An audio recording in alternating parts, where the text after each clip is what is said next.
بسم اللہ الرحمن الرحیم۔ شروع اللہ تبارک و تعالی کے نام سے جو بڑا مہربان اور نہایت رحم کرنے والا ہے۔ قرآن پاک کی سورہ مریم میں اللہ تبارک و تعالی نے حضرت سیدنا ادریس علیہ السلام کا ذکر یوں فرمایا ہے، ترجمہ: اور کتاب میں ادریس کو یاد کرو، بے شک وہ صدیق تھا، غیب کی خبریں دیتا اور ہم نے اسے بلند مکان پر اٹھا لیا۔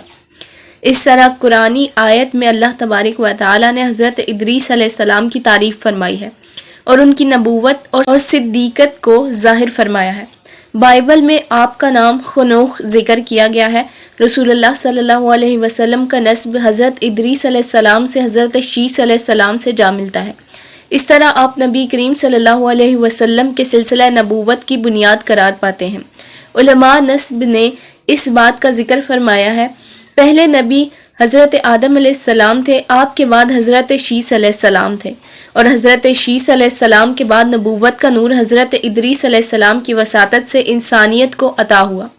محمد بن اسحاق بن یسار رحمۃ اللہ علیہ سے روایت ہے کہ حضرت ادریس علیہ السلام ہی وہ شخص ہیں جنہوں نے سب سے پہلے لکھنے کا طریقہ جاری کیا۔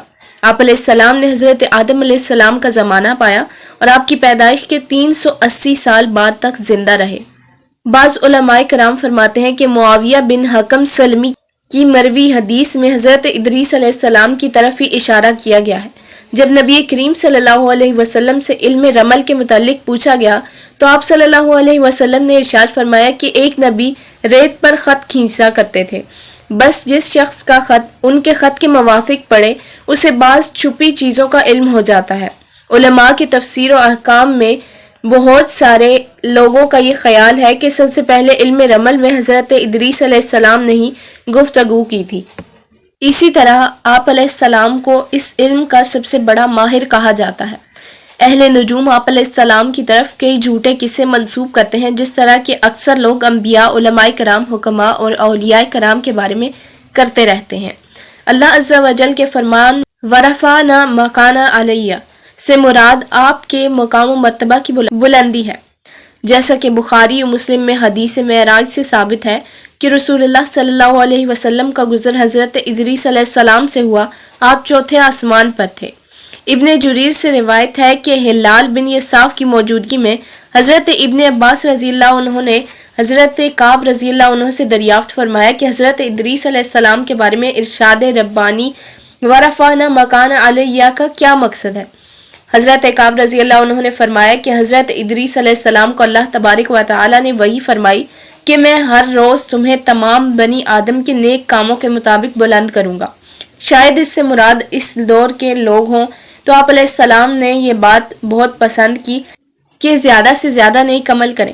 آپ علیہ السلام کے پاس ایک فرشتہ آیا جو آپ کا بہت گہرا دوست تھا۔ آپ نے اس کو بتایا کہ اللہ تبارک و تعالی نے میری طرف اس طرح وحی کی ہے، لہٰذا آپ موت کے فرشتے سے بات کریں کہ وہ مجھے مہلت دے تاکہ میں زیادہ سے زیادہ نیک عمل بجا لا سکوں۔ تو اس فرشتے نے آپ کو 2 پروں کے درمیان اٹھایا اور آپ کو لے کر آسمان کی طرف چلا گیا۔ جب وہ چوتھے آسمان پر پہنچا تو اسے موت کا فرشتہ ملا جو نیچے اتر رہا تھا۔ دوست فرشتے نے ملک الموت سے اس سلسلے میں بات کی جس کے متعلق حضرت ادریس علیہ السلام نے اس سے بات کی تھی۔ ملک الموت نے پوچھا حضرت ادریس علیہ السلام کہاں ہیں؟ فرشتے نے بتایا کہ وہ میری پیٹھ پر سوار ہیں۔